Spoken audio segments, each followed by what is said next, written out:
Yeah, Brian, obviously it's a strange feeling for us all coming to speak to you after a defeat. How is everyone since you've seen him in the review, and what's the mood like around camp at the moment? Yeah, disappointment. Disappointment because we didn't play the way we wanted to play, and we've recognised that. We had a healthy meeting on Monday, which was good, but we can't do anything about it now. So we kick on. You know, it is unusual, and we've got to quickly reboot the league season for us, because that's all we've got now, and we're excited about that. We're in a good position. We're not quite halfway yet. We'll take stock after that, but yeah, a disappointing day at the office last week, but it's gone. Is that easy enough, not so much for you but for the players, is that easy enough for them to do? They've obviously been very excited about the Cup semi-final, the potential of going to Wembley. How easy is it just to say, we move on now, it's gone? Or is it easy for the lads to do that? It's not easy at all. It's not easy for anybody to do that. It's not easy for the fans to do that. It's not, but you can't anchor on what's gone. So you have to stop kicking cans around the car park and get on with your job. And our job's a tough one this weekend against Widnes. You know, that's the distraction. They're a team that's on the rise. They've signed a couple of people. The form hasn't been what probably they would want to be, but if you look at their roster, they've got a good roster. So we have to be really, really ready and start doing what we do well.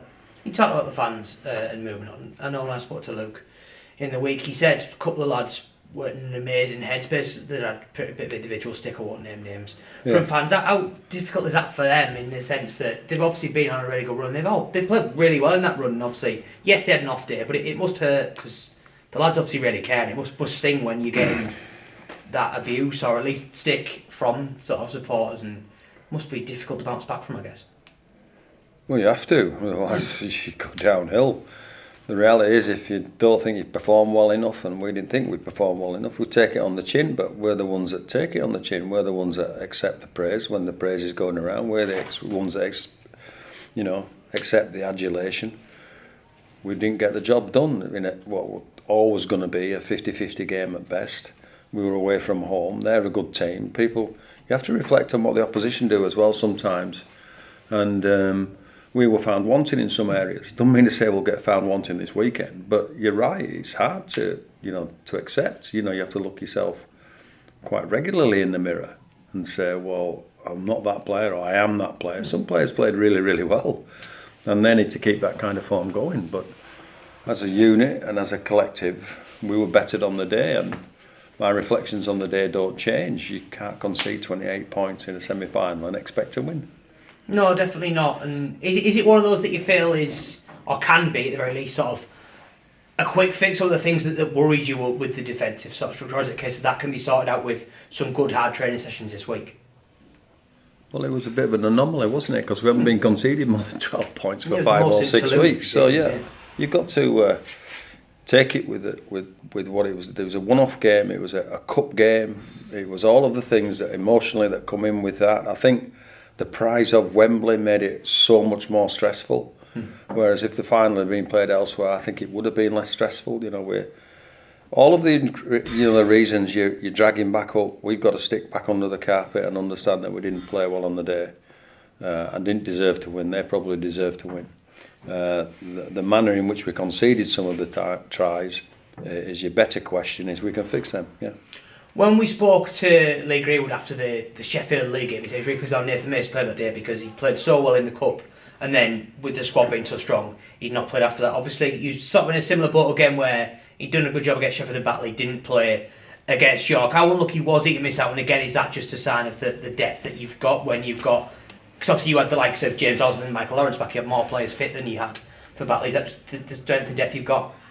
Well, Logan Bayliss and Emmanuel Varney played particularly well at Batley, along with others, and Nathan didn't get selected. It doesn't mean to say he won't get selected this week. You really have to keep playing the way that Nathan played when he came back into the team, and he'll tell you himself that he perhaps wasn't quite where he was in those performances. So that's the vagaries of the squad. It doesn't mean to say we fall out with anybody. It doesn't mean to say that we victimise anybody because of anything, but there are some certain things. There might be players that miss out this week because of what happened last week.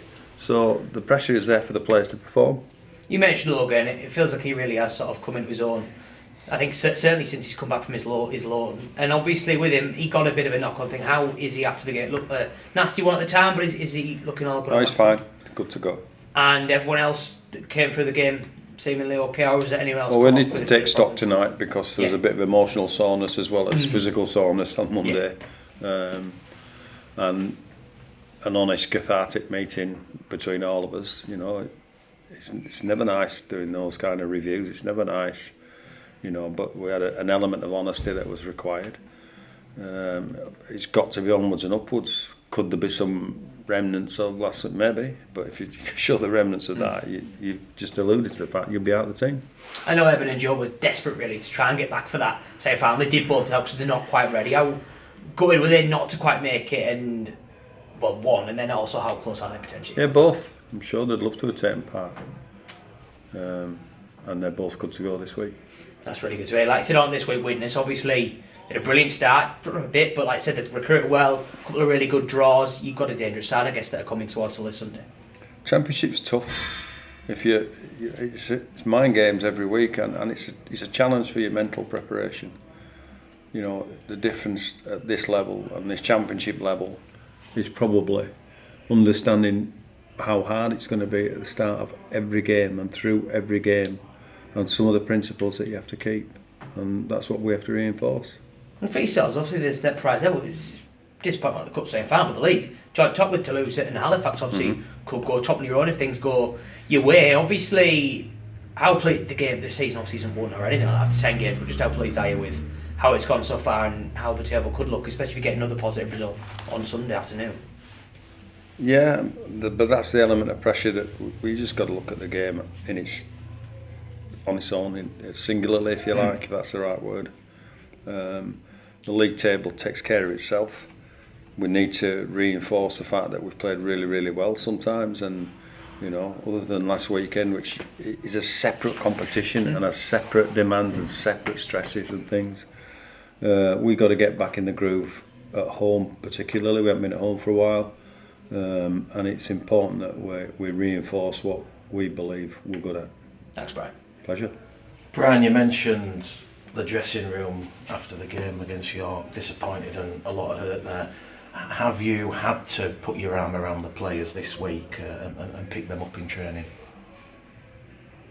I don't really. This group's a good group, and you could physically see the hurt on Sunday. So I would challenge and point the ball at anybody that would think that they didn't care about the result. They do care. They care about the club. They care about the mission that we're involved in, and so that's okay. I can live with that, and they can live with that.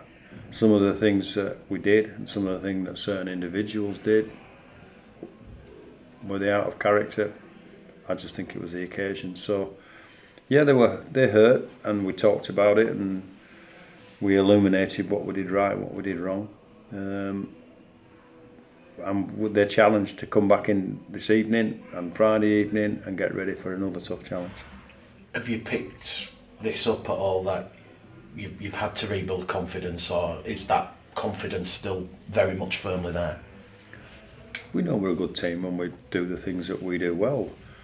What we did, the anomalies of the weekend were we did some things that we haven't been doing. And that can be pressure. It might be the next big game we get, we look at the kind of things, the way that we prepare for things like that. We didn't do simple things well, and we're really good at simple things. I know it sounds strange, but it builds to the bigger things. So, yeah, I think we're in control of it. I think the players will come tonight and be invigorated and want to put last week's result to the back. It was raw to ask this question on Sunday after the game, but what is the emotional impact of that loss to York, do you feel, Brian? Obviously you've been involved in many high profile games as a player, as a head coach. You're probably more experienced than most to understand the impact emotionally. It doesn't. It's not nice. It's you play all your career, and I've done my fair share of losing in semi-finals as well as winning, and so you have to recognise and get over it really, really quickly, which can be hard. But I'm confident we've spoken about it. It was out in the open. Yeah, I'm happy with where we're at.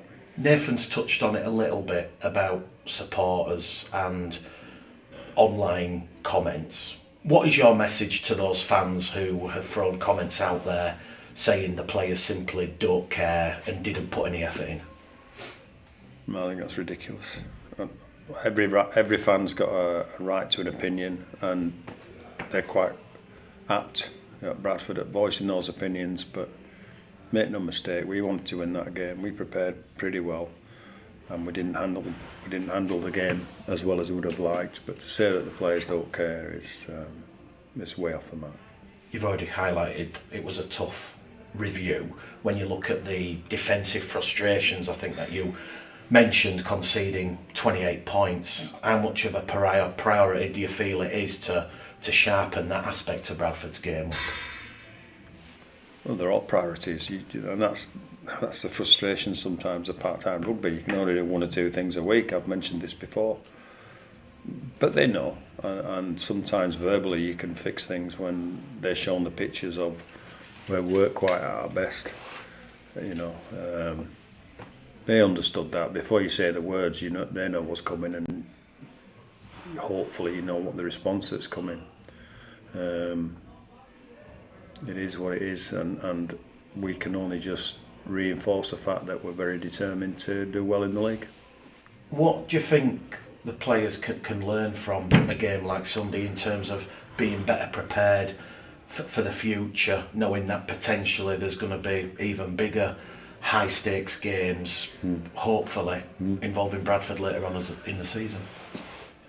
Well, we could employ 57 psychologists, but they'll probably tell themselves the same thing that I'll be telling them. You've got to be ready for that. You've got to practice. It's about performance, and it's about being 8 out of 10 on the day. And we weren't. Whichever way we look at it, some players were. Some players were a bit below that, and when you get 2 or 3 or 4 players that are below that, it makes the game difficult. If you look at what York did, they played the way that they've been playing for the last 6 weeks and understand the nature of what they're good at and replicated that. I still think down the line, we'll get York again, that our best is as good as their best, if not better. But we didn't play at our best, and we all recognise that. The coaches as well. Could we have done better? Because we'll ask that question when we get nearer the next big games, because that's our job. So. Yeah, it's onwards and upwards. You really have to put a line in it. You don't drag it back up. It's gone. We've seen the pictures. We know what we have to improve on, and now we're back into the week-on-week grind of improving every week. When you talk about mental focus, mental resilience, something I've thrown at you a few times this year, Brian, how important, as you said, that line is drawn and the players overcome that missed opportunity to play at Wembley and are now fully motivated for the championship campaign? It's really important. It's a good observation, but that's life. We're a lucky breed because we face adversity on triumph week in, week out, and a lot of people don't. And the magnitude and the courage of the players has to be shown. You have to get up and you have to go again. What's the alternative? I don't think there's an alternative. You said post-match about the championship, the league now allows you to right any wrongs from that game against York. How are you and Lee Greenwood and Keith Senior, how's the club kind of reframing the season, Brian, so that everyone looks at it as a catalyst for growth and success and generating that momentum for hopefully a top 2 finish in the playoffs? That's a really, really long question, and there's a really, really short answer. What else can we do? We'll go as well as we've been going at the start of this year. It's still a team that's getting to know each other in many respects. It's still, have a look at the different personnel that were in the team at the weekend, from the weekend before and the weekend before. We'll hopefully start getting people back, and it's another, I think, 15 games in the regular season. We'll take them one at a time. You've mentioned Logan Bayliss is good to go this weekend. Is there anybody else, Brian, who is coming off that sort of injury adversity, bench? Well, there's a couple of bumps and bruises. that I have to check on tonight. So we'll see how they are. At the moment, I don't think there's anyone. Joe Keys, Evan Skur, are they likely Yes. to be in contention and in Yes. the squad? Yes. When you look at Widnes, they've had the week off. They clearly will be refreshed. Alan Coleman's side will be looking at this probably as an opportunity. What are your expectations going into this game on Sunday? Tough. Really tough. I think they've got a good roster. They've shown glimpses at the start. They've shown glimpses of what they're about. Like all of us, they've come up with a couple of losses at times when you didn't think they'd come up with a couple of losses. They'll be intense. I know Alan is a really good coach. We're going to have to be at our best to beat them. Is there much focus, Brian, on what happened last year, Widnes having that strong historical record against Bradford? No secret they won all 3 meetings last year. That was last year. Don't deal with last year. It's a different year. We've got a different group. They've got probably a different group as well. And when you look at some of the players that Alan's brought in, Jake Mason, McWhirter, AJ Towers, clearly they've strengthened Brian ahead of this fixture. How easy or hard is that then to kind of prepare? Because obviously it will be there'll be multiple changes in this Widnes side on Sunday. Then the side that lost heavily to Featherstone last time around. Yeah, that's why they've recruited, I suppose. On the wrong side of some results. They'll add. Of course they will. They're good players. It's about us again. I think we'll be ready for the nature of the challenge. And we've got to show up. But Widnes will be what Widnes are. We've got a couple of patterns in the team, isn't he? And Gilmore, so they'll be getting around the park okay. So as well as their acquisitions, that'll enthuse those people as players.